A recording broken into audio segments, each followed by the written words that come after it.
Kemudian yang akan kita bahas yaitu kapan mata tufsidu salatul imam dunal mu'tam. Kapan salat imam rusak tapi tidak rusak salat makmum. Jadi yang mau dijelaskan kapan dan bagaimana keadaan salat berjamaah imamnya batal tetapi makmum tidak batal. Ya.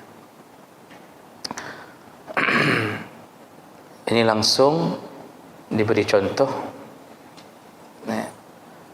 Di antaranya iza banal imam imra'atun aw kafiran wajaba 'ala al-muqtadi i'adatus shalah li'annahu muqassir bi tarkil bahsi 'anil imam as-salih wa li'adamil ahliyatil imam al-imamah. Jadi kondisi pertama yang mau digambarkan, kalau imamnya kafir atau perempuan tetapi menyerupai laki-laki, jadi enggak ada yang tahu bahwa itu perempuan, atau kafir tapi enggak ada yang tahu sebenarnya dia kafir karena selama ini dia menyembunyikan kekafirannya, seperti Senok Ogronyo menyembunyikan kekafirannya lalu jadi imam. Kalau makmumnya tidak tahu walaupun bertahun-tahun, kita kan enggak mungkin menuduh orang kafir yang sudah lama bergabung dengan kita, karena kita tidak tahu ini sebenarnya dia kafir atau tidak, enggak tahu. Seperti Senok Ogronyo itu bertahun-tahun enggak ada yang tahu bahwa dia kafir karena dia memakai nama Abdul Ghaffar, kalau di Aceh dipanggil Tengku Putih. Ya, Tengku Putih bertahun-tahun membuat pengajian, menjadi imam. Nah, selama kita tidak tahu, maka seluruh solat di belakangnya sah bagi makmum walaupun tidak sah bagi dia. Solat dia enggak diterima karena cuma dia yang tahu dia kafir. Kita yang tertipu enggak tahu dia kafir. Jadi salat yang dipimpinnya tidak sah bagi dia, tapi kita tetap dapat pahala sempurna selama kita tidak tahu. Tapi begitu tahu, izabana, kalau tahu, ketahuan, maka salat yang ketahuan itu, jadi enggak semua salat yang sudah berlalu enggak ada masalah lagi. Salat yang ketika ketahuan itu wajaba 'alal muqtadi i'adatus shalah, wajib bagi makmum mengulang salatnya.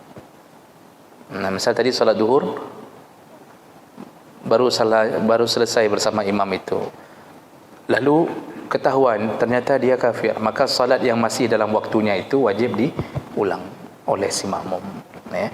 Karena begitu dia tahu, maka batallah salat yang dia lakukan bersama imam itu.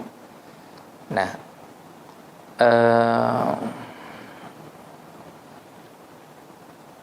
amma law kana kaunul imam junuban aw muhdisan aw za najasah khafiyah fi thawbihi aw badanihi fala tajibu 'ala al-muqtadi i'adatu as-salah liintifa' at-taqsir. Kalau imam berjunub atau berhadas atau ada najis khafiyah fi thawbihi aw badani, najis itu enggak nampak oleh makmum tapi tersembunyi, baik pada di belakang pakaian imam, di dalam pakaian imam, atau di badan imam tertutup dengan pakaian. Jadi kita enggak tahu bahwa ada najis di badannya, atau tadi selesai salat baru ketahuan bahwa imam rupanya lupa mandi junub. Misal imam datang salat subuh lupa mandi, Mungkin biasanya lintu baru, lupa mandi.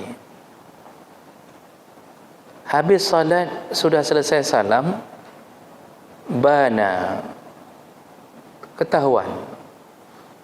Imam pun mengingatkan, hai, saya sudah lupa bahwa saya masih berjunub rupanya. Nah, bagaimana keadaan itu? Ini sudah selesai solat nih. Atau berhadas.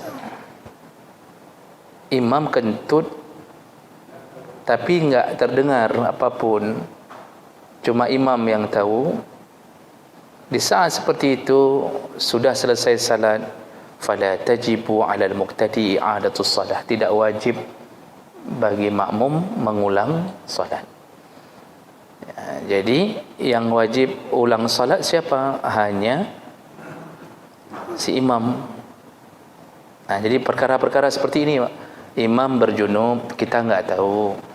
Waktu sudah tahu salat yang tadi kita lakukan dengan imam junub, enggak wajib kita ulang. Bahasa tidak wajib, kalau mau ulang ya silakan kalau merasa ragu-ragu. Tapi dalam fikih enggak perlu ulang, karena imam yang wajib ulang, kita enggak perlu ulang lagi. Begitu juga ketika imam ada najis di badan yang kita enggak nampak. Ternyata di balik pakaiannya ada tai cicak. Kita enggak tahu. Imam pulang ke rumah, buka baju, dia dapatkan tai cicak di bajunya, dalam bajunya. Apakah imam perlu menelepon grup WA atau memberi kabar di grup WA bahwa tolong bapa-bapa yang tadi imam sama saya, tolong ulang semua solatnya? Enggak perlu. Si makmum sah semua solat, imamnya yang harus ulang. Imam harus ulang. Illa fil jum'ah idza kana al-musallun ma'al imam 40 faqat ma'al muhdis aw zin najasah. Kecuali salat Jumaat, kalau jumlah yang salat pas-pasan 40 orang beserta dengan imam yang batal itu. Jadi misal sudah selesai salat Jumaat di kampung, 40 orang yang salat, memang pas-pasan 40 orang mustautin. Karena dalam pandangan mazhab Syafi'i dan Hambali itu 40 orang, bukan Syafi'i saja, Hambali pun 40 orang syaratnya. Harus 40 yang mustautin baru sah salat Jumaat. 40 itu termasuk imam. Rupanya imam bernajis. Jadi selesai salat, dia lihat di balik sarungnya ada najis. Lalu dia umumkan ke jamaah, katanya, kapalo long bernajis. Berarti dengan dia bernajis, salat tadi sebenarnya enggak cukup 40 orang. Proses di Jumaatnya enggak cukup 40 orang, menjadi 39 orang. Di saat seperti itu semua wajib ulang salat. Enggak perlu ulang khutbah, ulang salat. Kalau sudah pulang ke rumah, masing-masing melakukan salat zuhur. Kalau jumlahnya pas-pasan 40, berkurang satu dengan bernajisnya imam. Tapi kalau lebih 40, hanya imam saja yang bermasalah, makmum enggak ada masalah. Rata-rata kita kan sekarang dengan jumlah kaum muslimin kita, rata-rata lebih 40 di masjid-masjid manapun, insya-Allah. Nah, kemudian watajibul i'adah 'ala al-muqtadi idza kana an-najasah dhahirah.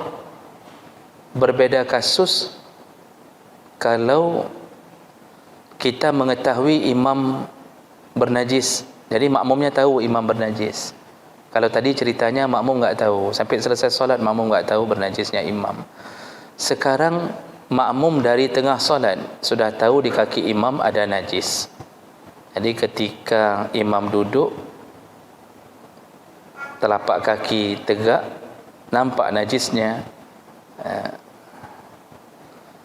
Jadi ukuran nampak ma takunu bihaisu law ta'ammalaha al-ma'mum la ra'aha. Ukuran nampak adalah ukuran yang sekira-kira makmum tidak perlu mengintip, tidak perlu mendekat untuk melihat. Memang nampak nyata bahwa itu tai cicak di kaki imam. Nah, di saat itu bagaimana? Di Di saat seperti itu, makmum yang tahu itu wajib faraq, memisahkan diri dari si imam. Ni makmum barisan depan itu lihat, biasanya yang lihat kan sekitar 3 orang ni, misal 3 orang di belakang imam yang bisa lihat. Sampai sana kan enggak nampak kaki imam. Yang lihat ni, yang 3 orang ni itu wajib faraq. Kalau mau solatnya sah, artinya bisa nyambung solat tapi tidak lagi mengikuti imam. Jadi sudah solat sendiri. Nah, bagaimana dengan mereka yang enggak tahu tu, yang ujung sana enggak tahu kaki imam. Sedangkan 3 orang ini kan enggak mungkin kasih tahu. Kan enggak mungkin 3 orang ni kasih tahu di tengah solat. Mereka sudah faraq. Tentu yang lain ujung sana ujung sini enggak tahu apa-apa. Bagi yang tidak tahu, maka tetap sah salatnya ketika mereka baru tahu selesai salam. Bagi mereka kan najis itu enggak ketahuan, bagi yang enggak tahu itu. Yang ketahuan saja yang wajib memisahkan diri dari imam. Itu enggak boleh sambung bersama imam. Nah, imamnya bagaimana? Imam wajib ulang untuk dirinya sendiri. Imam wajib ulang untuk dirinya sendiri. Kalau imamnya tahu dirinya bernajis di tengah solat, jadi begitu imam duduk lipat kaki, nampak tak jejaknya di kaki dia, maka imam segera membatalkan solatnya sendiri, lalu melakukan istikhlaf, iaitu pergantian imam. Si imam ni wajib keluar, wajib keluar, dan sebelum keluar dia menunjuk atau memberi kode kepada orang di belakangnya untuk menjadi imam. Jadi memfaraq salat bukan mendorong imam, karena waktu kami kecil ada yang memberi pandangan kalau imam bernajis, kita dari belakang disuruh dekati imam, langsung suruh geser imam. Ini kudeta ini kan. Itu sebenarnya pandangan itu saya tidak dapatkan pandangan seperti itu, karena itu mengacaukan salat semuanya. Imam kalau dia terima, dia sendiri enggak tahu dia bernajis, tiba-tiba datang orang di sikutnya dia, disuruh dia minggir. Imam kalau dia merasa tidak dihargai, dia akan lawan, disikut balik sama imam. Kata imam, urusankah? Balik berikut, kata imam. Misal batal, doanya batal kalau sudah begitu kan. Kacau, akhirnya makmum keroyok imam, imam keroyok makmum. Kacau betul itu solat itu. Tidak begitu sebenarnya. Jadi kalau yang tahu, ya sudah faraq solatnya. Imam enggak tahu bahwa dirinya bernajis. Dia tahu selesai solat, dia saja ulang untuk dirinya sendiri. Sedangkan yang kanan-kanan kiri, yang belakang-belakang enggak tahu tentang imam bernajis, bagi mereka tetap sah solatnya. Nah, ini urusan seperti ini, yaitu imam batal tapi tidak membatalkan solat makmum.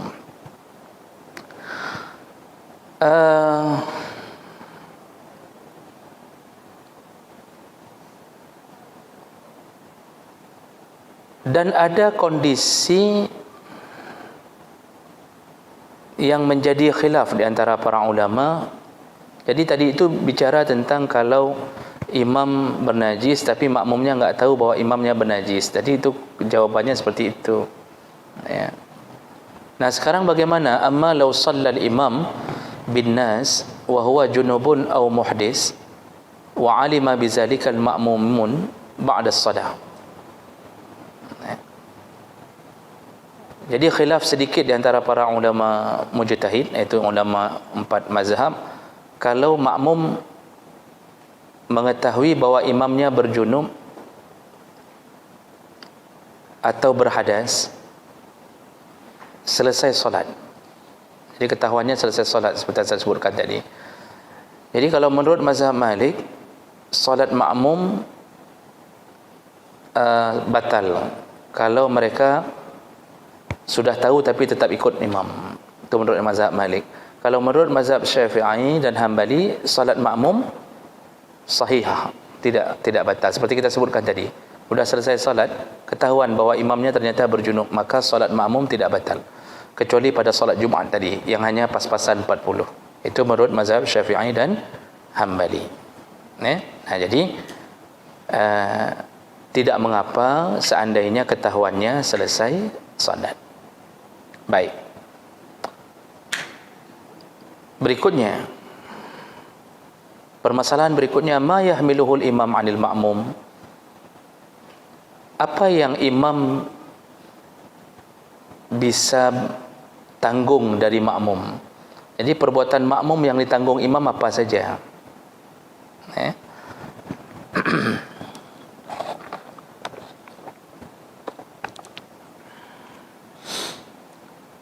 Jadi yang mau dibicarakan di sini, kita makmum di belakang, ada perkara yang kalau kita silap itu ditanggung oleh imam. Nah, apa yang ditanggung oleh imam itu? Yatahammalul imam sahwal ma'mum wa ittafaqal fuqaha ala annahu la yahmilul imam min fara'idis salah syai'an 'anil ma'mum ma'ada al-qira'ah. Jadi kelupaan makmum, kesilapan makmum yang bisa ditanggung oleh imam adalah al-qiraah, bacaan al-Fatihahnya makmum. Itu yang disepakati yang bisa ditanggung oleh imam. Lalu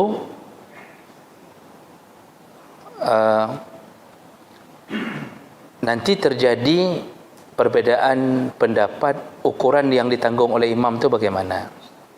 Ya. Menurut mazhab Hanafi, annahu la yaqra'u ma'ahu aslan.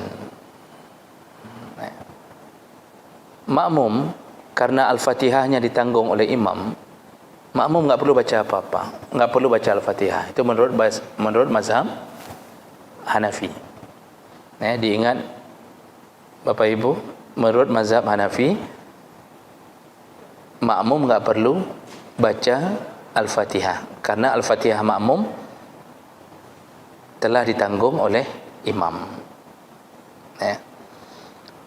Menurut mazhab Maliki, sama dengan mazhab Hambali, annal ma'mum yaqra' ma'al imam fima asarra fih.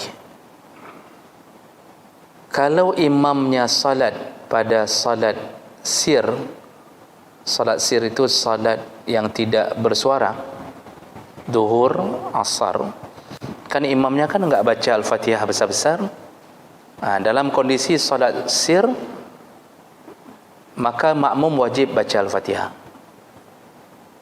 Ini dalam pandangan mazhab Malik dan Hambali. Wala yaqra' ma'ahu fima juhira bih. Tapi makmum enggak perlu baca Al-Fatihah kalau salatnya salat jahar.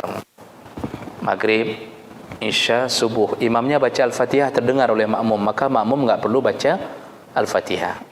Karena bacaan yang didengarkan itu adalah bacaan makmum. Nah, begitu pandangan mazhab Maliki dan Hambali. Jadi kuncinya lebih mudah diingat. Kalau terdengar bacaan imam, maka enggak perlu baca. Kalau tidak terdengar, artinya dalam solat sir, berarti wajib baca Al-Fatihah. Ini pandangan mazhab Maliki dan Hambali.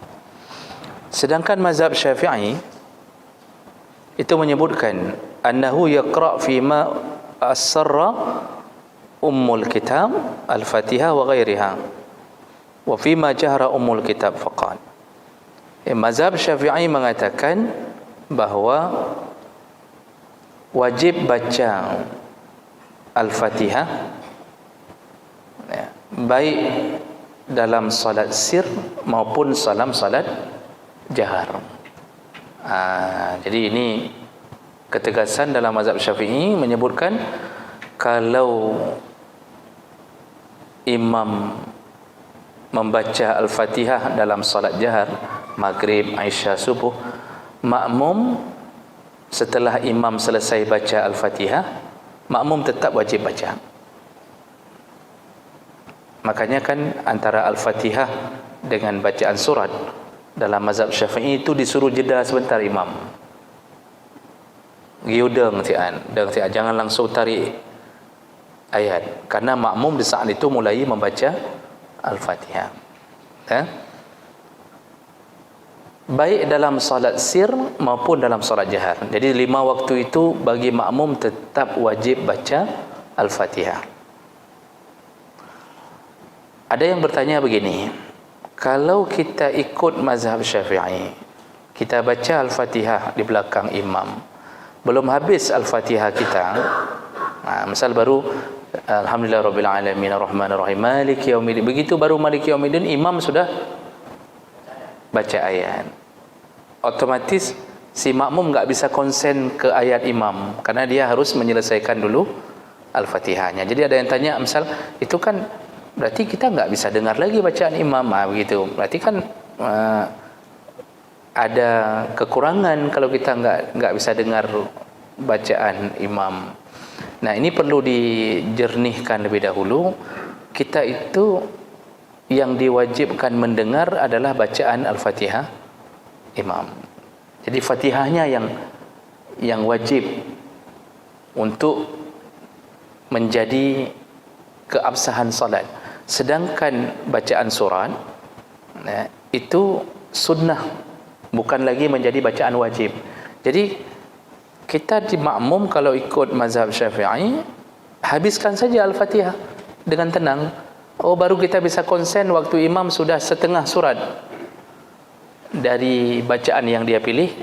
Di tengah surat baru bisa kita konsen kembali, tidak mengapa, nggak ada masalah. Kita tadi nggak lalai karena kita sedang konsen membaca Al-Fatihah sendiri. Jadi hana pupu.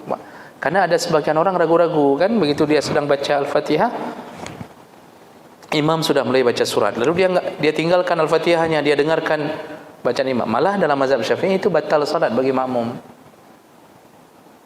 Nah, jadi ini 3 pandangan tentang bacaan Al-Fatihah di dalam salat berjamaah. Saya ulang sekali lagi supaya kita bisa saling berlapang dada. Karena semua ini ada dalil, Pak. Ini dalilnya belum saya sebutkan. Jadi jangan kira ini karangan atau dongengan para imam-imam mazhab, tidak. Karena hari ini ada tuduhan terhadap imam mazhab bahwa imam-imam itu enggak berdalil, kita aja yang terlambat bangun. Mereka itu orang saleh, orang alim, mereka berdalil lebih hebat daripada kita. Namun di dalam kitab-kitab yang mereka susun, kadang-kadang tidak semuanya mereka cantumkan dalil. Jadi hanya bicara ujungnya saja. Makanya kalau kita baca kitab-kitab kuning, itu enggak ada dalil dalamnya. Cuma dibahas misal rukun solat, pertama ini, kedua ini, ketiga ini, enggak disebutkan dalil-dalilnya. Nanti ada kitab yang lebih panjang lagi yang mensyarah lagi, untuk menyebutkan dalil-dalilnya. Nah, jadi ada 3 pandangan dalam urusan ini. Saya ulang sekali lagi. Kalau menurut mazhab Hanafi, baik salat sir maupun salat jahar, makmum enggak perlu baca Al-Fatihah karena bacaan imam adalah bacaan makmum. Jadi walaupun makmum enggak dengar bacaan imam, apa yang dibaca oleh imam itu adalah bacaan makmum. Itu menurut mazhab Hanafi. Namun kita kan bukan bermazhab Hanafi. Kita pun enggak familiar dengan mazhab Hanafi kan. Mazhab Hanafi itu berkembangnya di mana? Itu di daerah-daerah Balkan, Pak. Afghanistan, Pakistan, sebahagian Tunisia, Turki, itu mazhab Hanafi. Lalu kemudian kalau menurut mazhab Malik dan Hambali, kalau imamnya salat sir, salat yang enggak keras suara, berarti makmum wajib baca. Makmum wajib baca Al-Fatihah. Kalau salatnya jahar, terdengar bacaan imam, Al-Fatihahnya terdengar, maka makmum tidak wajib baca, tidak perlu baca, karena yang terdengar itu ditanggung oleh imam bacaan makmum. Itu menurut pandangan mazhab Malik dan Hambali. Cuma kembali, kalau mazhab Malik jarang ada di kita yang mengikuti pandangan mazhab itu. Mazhab Malik itu berkembangnya di daerah Maroko, sebahagian Tunisia, itu rata-rata bermazhab Malik. Dulu Arab Saudi bermazhab Malik karena Imam Malik itu besar di Madinah, berkembang ajarannya pun di Madinah. Dulu Arab Saudi bermazhab Malik. Kalau mazhab Hambali hari ini menjadi pengganti mazhab Malik di Arab Saudi. Makanya sekarang mazhab negara Arab Saudi itu berganti menjadi mazhab Hambali. Makanya kita jangan ngamuk-ngamuk, jangan marah-marah kalau ada alumni yang dari sana tiba-tiba membawa pandangan mazhab Hambali. Jadi waktu ngajar terbawa pandangan mazhab Hambali. Nah, sebenarnya orang yang dakwah itu harus pintar-pintar melihat area dakwah. Itu bahagian daripada adab berdakwah. Enggak usah paksakan diri. Kita misal alumni dari salah satu negara bermazhab Hambali, ketika memberi pengajian enggak perlu memaksakan diri untuk mengubah mazhab yang sudah diyakini oleh masyarakat setempat. Enggak perlu, karena toh yang kita rubah sama-sama hasil ijtihad, bukan merubah sebuah agama baru, hanya hasil ijtihad, Pak. Jadi enggak perlu dirubah. Jadi kita ini yang tamu yang harus menghormati masyarakat, mazhab masyarakat sekitar. Makanya kan Imam Syafi'i sangat bijaksana ketika mendatangi area mazhab Hanafi. Beliau tidak mau baca kunut dalam solat subuh, padahal beliau yang mengatakan kunut itu sunnah, tapi beliau enggak mau baca. Kenapa? Menghormati area mazhab Hanafi. Kecuali kita punya komunitas sendiri, semuanya bermazhab Hambali, itu okey, tidak mengapa. Tapi kalau dengan, apalagi kita di Aceh ini rata-rata bermazhab Syafi'i. Dari kecil pun kita belajarnya mazhab Syafi'i, kitab-kitabnya pun kitab-kitab mazhab Syafi'i. Jadi seakan-akan ketika datang ajaran baru mazhab lain, begitu dilontarkan mazhab lain, seakan-akan yang kita pelajari selama ini salah. Padahal enggak. Padahal enggak ada salahnya. Sama-sama hasil ijtihad. Padahal mazhab Syafi'i pun termasuk yang paling dekat dengan sunnah, sehingga Imam Syafi'i sendiri pun digelar dengan Nasirus Sunnah, penolong sunnah. Coba baca sejarah Imam Syafi'i, beliau itu dikenal dengan penolong sunnah. Beliau enggak mau berdalil kecuali dengan, beliau enggak mau berfatwa kecuali dengan dalil.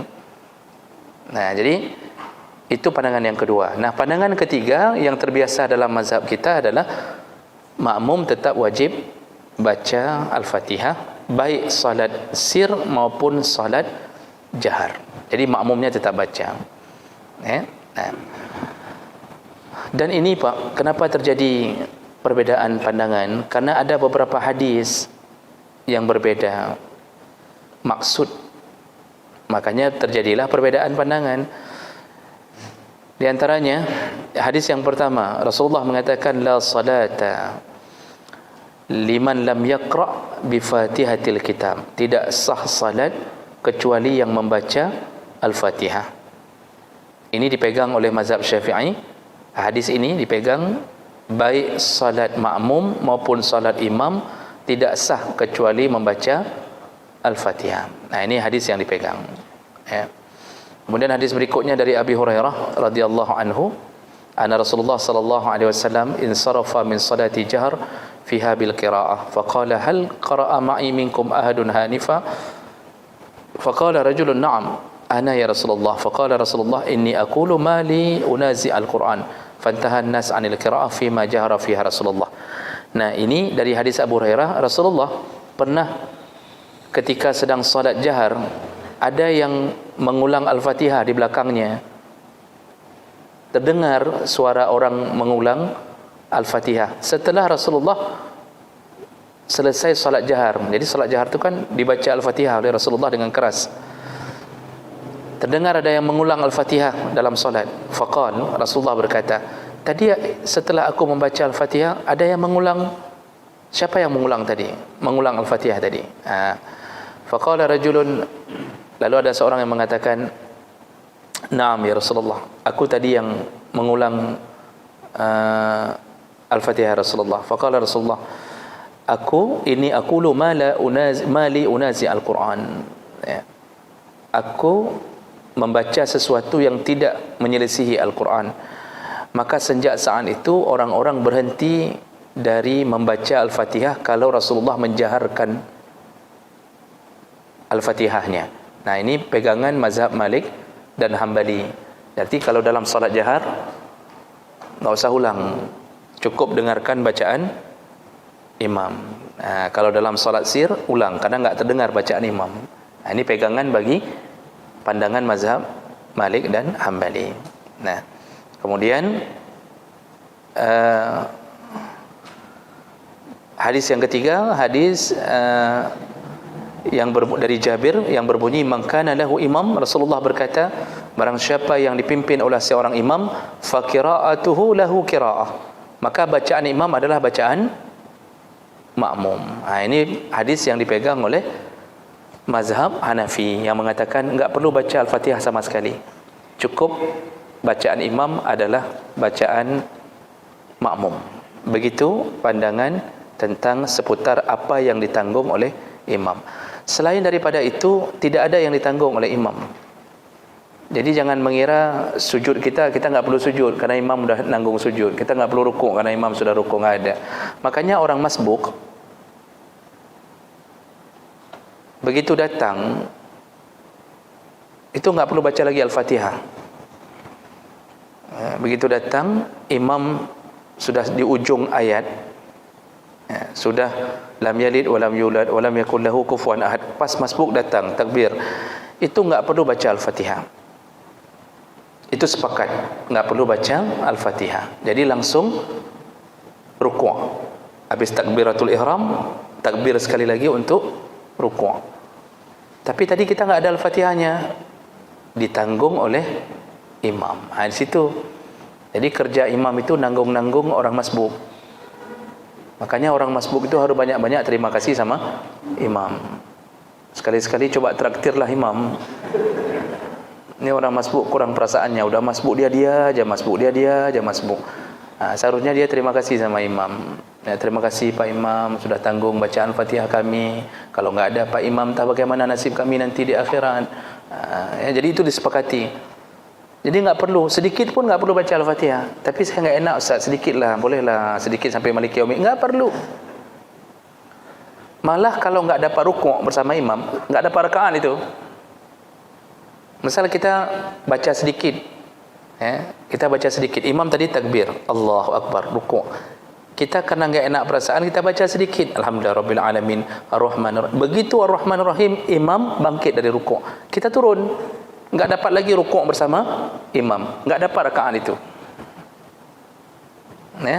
Itu yang perlu kita pertegas. Itu rakaat enggak dapat, Pak. Ukuran dapat rakaat adalah man adrakar ruku' faqad adrakar rakaah, kata Rasulullah. Yang dapat rukuk bersama imam, dialah yang dapat rakaat. Walaupun tadi kita sempat berdiri bersama imam sebentar, tapi enggak rukuk bersama imam. Kalau posisi kita masbuk, ingat ini posisinya masbuk, enggak dapat rakaat, maka enggak perlu baca Al-Fatihah. Langsung saja rukuk bersama imam. Karena imam sudah menanggung. Itu kalau si masbuk. Lawan si masbuk adalah muwaffiq. Lawan masbuk muwaffiq. Mazhab Syafi'i menamakannya muwaffiq, mazhab lain menamakannya mudrik. Kalau muwaffiq itu enggak apa-apa. Enggak ikut rukuk bersama imam, terlambat sikit enggak apa-apa. Yang namanya muwaffiq mana? Berlawanan dengan masbuk. Muwaffiq itu yang tadi takbiratul ihram bersama imam.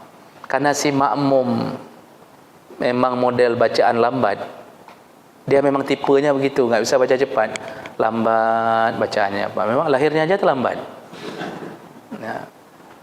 Jadi serba lambat dia, memang orang lambat, menampak bacaan lambat. Makmum masih berdiri, imam sudah rukuk, lalu imam naik i'tidal, makmum masih berdiri, tidak mengapa. Yang enggak boleh terselang sampai rukun ketiga fi'li. Enggak boleh lagi berdiri makmum kalau imam sudah sujud. Itu makmum harus rukuk. Jadi yang boleh terselang hanya 2 rukun. Enggak boleh terselang ke rukun ketiga. Begitu terselang rukun ketiga, batallah salat makmum. Batal salat, bukan batal jamaah. Batal salat, Pak. Kenapa batal salat? Karena tadi dia niat ikut imam. Kalau mau enggak batal salat, segera farag. Si makmum segera berpisah dari imam, niat saya tidak lagi ikut imam. Itu baru enggak batal salat. Tapi kalau tadi dia enggak niat farag, batal salat, harus ulang salatnya. Itu liku-liku fikih dalam salat. Maka kadang-kadang, Pak, andalan kita untuk memimpin salat itu bukan hanya hafalan, juga harus bisa mengetahui liku-liku dalam fikih salat. Kalau ini kejadiannya bagaimana, kalau ini bagaimana,